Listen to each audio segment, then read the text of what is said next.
Ein Prosit der Gemütlichkeit. That means a cheers to coziness. Prost means cheers. That's a song they sing in Munich at the Oktoberfest. I was able to go there in 2000 and 2001 in Munich Oktoberfest, and it was a beer fest. Anyway, we did get a chance to drink several different beers while I was in this Germany. Carrot, say hey, we're back. We're back. And like I said, the last episode we discussed going over there and meeting the family and going through the communion and no confirmation, not communion. Confirmation and and reception. The rest of the days would like to kind of discuss York, the little community we was at, and some of the other cities that are near there. There's one called Stade. Neunkirchen is called Buxtehude. It's my favorite. And anyway, York's my favorite, and then Buxtehude. Absolutely great time. The weather was, you couldn't ask for better weather. Normally it's a little more overcast and sprinkling or raining there. This time of year, unbeknownst to us when we made the trip, apples and cherries were, cherry trees and apple trees were in full bloom. It was in the flowers coming out, the Japanese maples, the tulips. It was outstanding. Stunning. Just stunning, to say the least. Yeah, that's a good word. And part of the trip, we went to the cemetery. We've been there several times. We go there every time that we go over there. Cemetery in York is where Karen's father and Karen's sister is buried, and it's absolutely immaculate. Mm-hmm. And what they do over there is you pay a stipend. They have people that work the cemetery full-time jobs, and they keep that thing clean, manicured. The plants and vegetation are absolutely stunning. Yeah, and Charisma's dad works there, and he's just so happy. He loves it. Yeah, his name is Volker Garn. So Volker, you're out there, you hear this, hey, how you doing? Shout out to Volker. Shout out to Volker. But anyway, one of the days we ate breakfast at York. It's a little York kind of a pastry, and like I said, breakfast. It's called Glucken, mm-hmm. which is egg, I think, or chicken. It's funny if it's egg with your inability to get you an egg. Well, we finally got the egg, but it took forever. But that was I think that's a communication problem with English people that can't speak any Germans, and German people can't speak any English, so we did the best we could. One of the side trips, we went to Buxtehude, and it's kind of Karen and Christian's families, kind of like going from a small community, say Lindsay, Oklahoma, to Norman, being a bigger city and having more choices on foods and clothing and shopping and such as that. Mm-hmm. Yeah, it's a really cool place. It's old.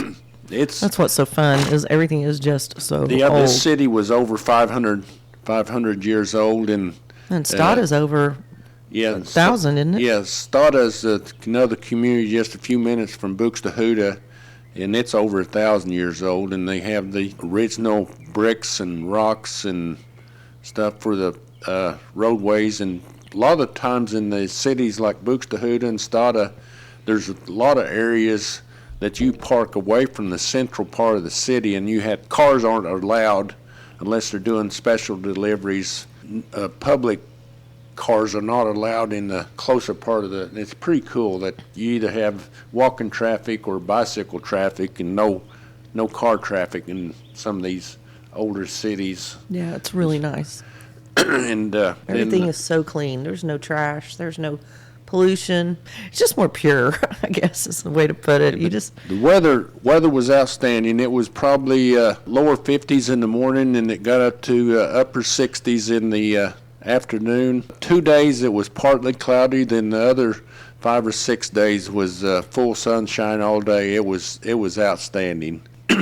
Kind of highlights I enjoyed is York to Hamburg. There's a river that separates the two cities, River Elbe, and the River Elbe has a huge dikes on either side of it to prevent flooding for the city of Hamburg, New York. So it's pretty cool. And the dike's managed and controlled by the government. And one of the things that the government figured out is the vegetation on top is kind of delicate. So what they do is get a herd of sheep on both sides, let them eat down all the vegetation, and they eat the vegetation down, and it helps pack the soil on top of the dam to keep it firm. Eat it all down, and they'll move them Back to opposite ends again. opposite ends of the river and eat the grass, and it's pretty cool system they got going for as far as keeping the dam clean and firm for the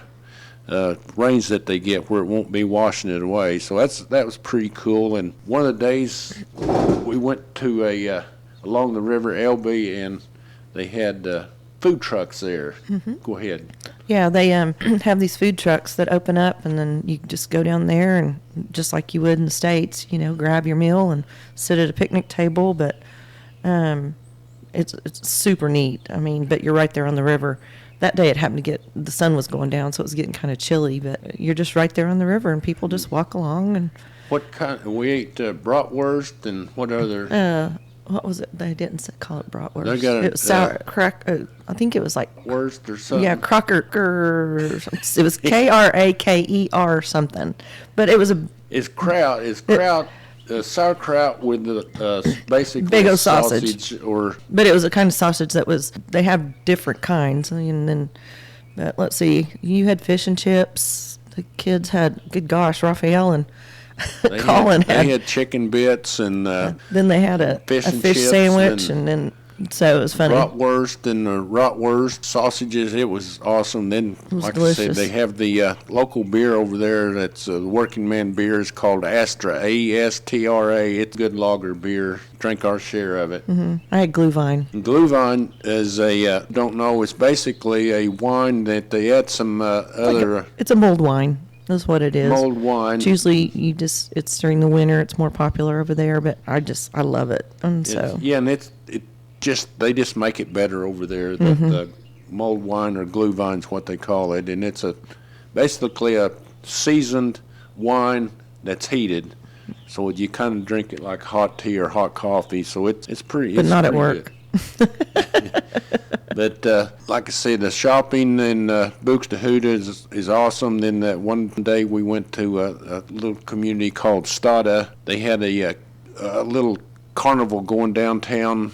They got their central market, and the weather was outstanding. You can sit outside on the around the tables and enjoy adult beverage and just do people watching, sightseeing. It's cool. One of the things that hard to believe, we're in Germany in this little community called York, where the my daughter and my family live. Is they have a Japanese restaurant, and I love Japanese food, but that's one of the best Japanese foods I'd ever eaten in my life. And So good. what all we got? Edamame. Yeah, got It's, edamame. But then we got those platters that had appetizers, I guess you would say, but there wasn't anything left. Let's just put it that way. We ate a little bit of sushi they had. We had some egg rolls. That's awesome. The rice was awesome. One of the things they had over there, and I've eaten duck over here a few times in the U.S., and it was awful. I ate some duck over there that they prepared, and it was outstanding. It was. And even Kara said, "My God, what is that?" I said, "That's duck." It was delicious. It I've was, never I'm like Bob. Anytime I've ever had duck, it's just been It's over here. It's been fatty and fatty kind and of gamey or gamey. something. Yeah. But over there, I don't know what they did to it, but it was outstanding. And that was close to the market center in York, and that's a cool little spot. They have a play area for kids in this market center. Right in front, you can sit and watch they have the kind of the town center and a big roundabout, and the traffic is just going all the time using the roundabouts. And that's one thing I wish we had more of in the U.S. are roundabouts, because the traffic moves so much quicker than the stop lights or stop signs. That was pretty cool. And then let's see. Did some walking around one afternoon.